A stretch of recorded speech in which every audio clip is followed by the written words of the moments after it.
Assalamualaikum warahmatullahi wabarakatuh. Bismillahirrahmanirrahim. Perkenalkan, nama saya Nur Hayati, guru kelas MI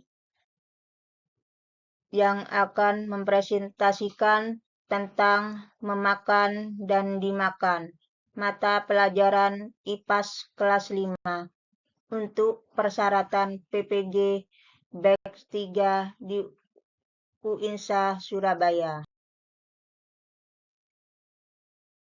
Selanjutnya adalah pertanyaan diskusi.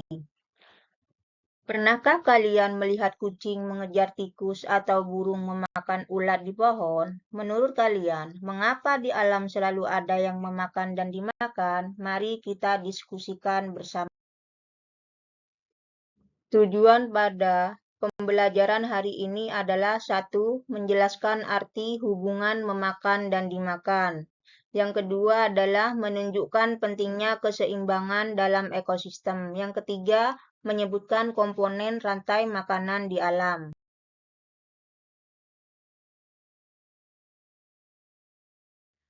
Pengertian memakan dan dimakan itu sendiri adalah hubungan antar makhluk hidup di alam, di mana satu makhluk hidup itu menjadi makanan bagi makhluk hidup lainnya untuk bertahan hidup.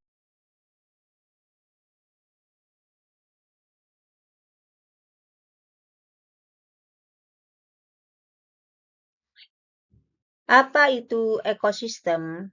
Pengertian ekosistem itu sendiri adalah hubungan timbal balik antara makhluk hidup seperti tumbuhan, hewan, manusia, dan lingkungan tempat tinggalnya, seperti air, tanah, dan udara. Selanjutnya, apa yang dimaksud keseimbangan ekosistem? Keseimbangan ekosistem itu adalah kondisi ketika semua komponen dalam ekosistem seperti tumbuhan, hewan, manusia, tanah, air, dan udara itu berfungsi dengan baik dan saling mendukung.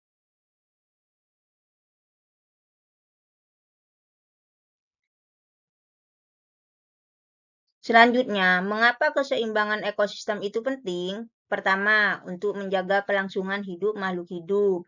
Jika ekosistem seimbang, semua makhluk hidup bisa mendapatkan makanan, tempat tinggal, udara bersih, air yang cukup. Contohnya seperti jika populasi rumput cukup, kambing punya makanan. Jika kambing cukup, harimau punya mangsa, dan seterusnya. Yang kedua adalah menghindari ledakan populasi. Jika pemangsa berkurang, mangsanya bisa bertambah terlalu banyak dan merusak lingkungan. Contohnya, jika burung pemakan ulat punah, jumlah ulat akan naik. Ulat akan merusak daun-daun tanaman hingga pertanian gagal panen. Yang ketiga, siklus alam berjalan normal. Pengurai seperti jamur dan bakteri itu membantu menguraikan makhluk hidup yang mati sehingga menjadi zat hara bagi tumbuhan. Ini membuat siklus kehidupan terus berputar. Yang keempat, menjaga lingkungan tetap sehat, di mana keseimbangan ekosistem itu harus menjaga 1.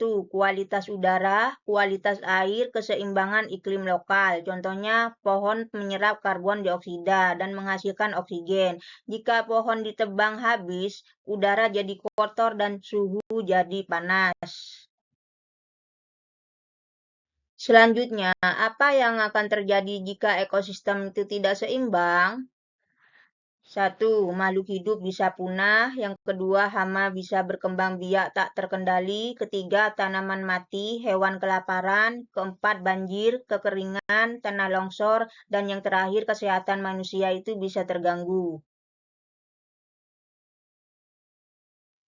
Pentingnya keseimbangan dalam ekosistem. Semua makhluk hidup itu saling bergantung. Jika satu terganggu, yang lain ikut terganggu. Menjaga keseimbangan ekosistem berarti menjaga kehidupan kita sendiri.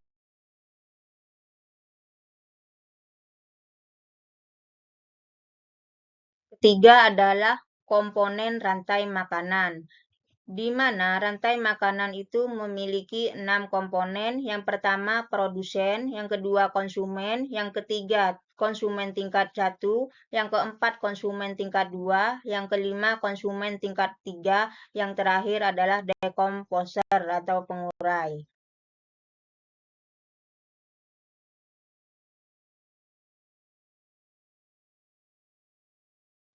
Produsen itu adalah makhluk hidup yang dapat membuat makanannya sendiri, seperti tumbuhan hijau yang berfotosintesis menggunakan cahaya.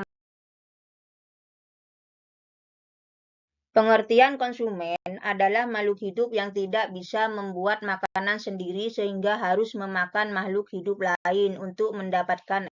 Pengertian dari konsumen tingkat 1 adalah biasanya pemakan tumbuhan atau herbivore seperti kambing, sapi, belalang, atau kelinci. Pengertian dari konsumen tingkat 2 itu adalah pemakan hewan, pemakan tumbuhan, misalnya ular yang memangsa katak atau burung yang memakan belalang. Konsumen tingkat 3. Konsumen tingkat 3 itu adalah pemangsa puncak yang memangsa hewan lain seperti elang yang memangsa ular atau harimau yang memangsa rusa. Yang terakhir adalah pengertian dekomposer. Dekomposer itu sendiri adalah pengurai seperti jamur dan bakteri yang memakan sisa-sisa makhluk hidup mati lalu menguraikannya menjadi zat yang berguna bagi tanah. Contoh rantai makanan yang ada di sawah, seperti padi dimakan belalang, belalang dimakan katak, katak dimakan ular, lalu ular dimakan elang. Ini contoh hubungan memakan dan dimakan di sawah. Contoh gambar rantai makanan. Nomor 1, gambar padi. Nomor 2, gambar tikus. Nomor 3, gambar ular. Nomor 4, gambar elang. Yang terakhir adalah gambar jamur. Pertama itu padi dimakan tikus, selanjutnya tikus dimakan ular, selanjutnya ular dimakan elang, selanjutnya elang mati, terus jadi bakteri, jadi bangkai, terus jadi tumbuh menjadi jamur atau bakteri. Mengapa terjadi rantai makanan? Rantai makanan itu terjadi karena satu, kebutuhan energi. Karena semua makhluk hidup itu membutuhkan energi untuk bertahan hidup. Sedangkan energi itu sendiri berasal dari makanan. Yang kedua adalah tidak semua makhluk hidup bisa membuat makanan sendiri. Seperti hewan dan manusia tidak bisa membuat makanan sendiri sehingga harus makan makhluk hidup lain kecuali tumbuhan atau produsen bisa membuat makanan sendiri lewat fotosintesis. 3. Hubungan timbal balik di alam.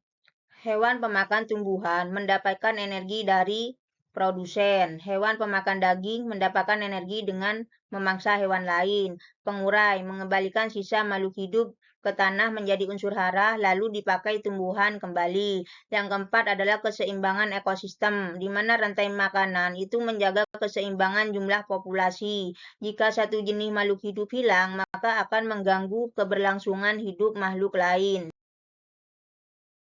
Selanjutnya, bagaimana bisa terjadi rantai makanan? Rantai makanan itu terjadi karena satu, semua makhluk hidup butuh energi untuk hidup.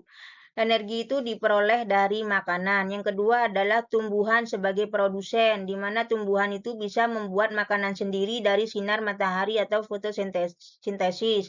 Energi dari tumbuhan itu menjadi sumber utama bagi makhluk hidup lain. Yang ketiga adalah hewan dan manusia itu tidak bisa membuat makanan sendiri. Hewan pemakan tumbuhan mendapat energi dari tumbuhan. Yang keempat, ada makhluk pengurai. Pengurai itu seperti jamur bakteri, memecah sisa makhluk hidup yang mati lalu mengembalikan unsur hara ke tanah. Unsur hara ini digunakan lagi oleh tumbuhan untuk tumbuh. Jadi, kesimpulan dari mengapa bisa terjadi rantai makanan, itu kesimpulannya adalah karena terjadi adanya kebutuhan energi dan saling ketergantungan antar makhluk hidup. Energi itu berpindah dari tumbuhan ke hewan, hewan ke manusia, lalu kembali ke tanah melalui pengurai. Selanjutnya, mengapa kita perlu mempelajari rantai makanan? Kita perlu mempelajari rantai makanan supaya satu, bisa memahami hubungan antar makhluk hidup. Karena makhluk hidup itu harus bergantung satu sama lain. Yang kedua, supaya mengetahui pentingnya produsen dan konsumen agar kita paham peran tumbuhan, hewan, dan pengurai dalam menjaga kehidupan di bumi. Yang ketiga, menjaga keseimbangan alam. Dengan memahami rantai makanan, kita tahu dampak jika salah satu makhluk hilang. Contohnya seperti jika banyak burung diburu, ulat jadi terlalu banyak dan merusak tanaman. 4. Belajar peduli lingkungan. Rantai makanan itu mengajarkan kita untuk melestarikan alam agar semua makhluk hidup bisa terus bertahan hidup. Jadi kesimpulan dari kita mempelajari rantai makanan adalah penting agar mengerti hubungan antar makhluk hidup, menjaga keseimbangan alam, dan menumbuhkan sikap peduli terhadap lingkungan. Jadi, kesimpulan dari rantai makanan itu ada 3. Yang pertama, rantai makanan adalah proses perpindahan makanan dari produsen ke konsumen. Yang kedua adalah setiap makhluk hidup memiliki peran penting dalam rantai makanan. Ketiga, kita harus menjaga keseimbangan alam. Terima kasih. Saya ucapkan wassalamualaikum warahmatullahi wabarakatuh.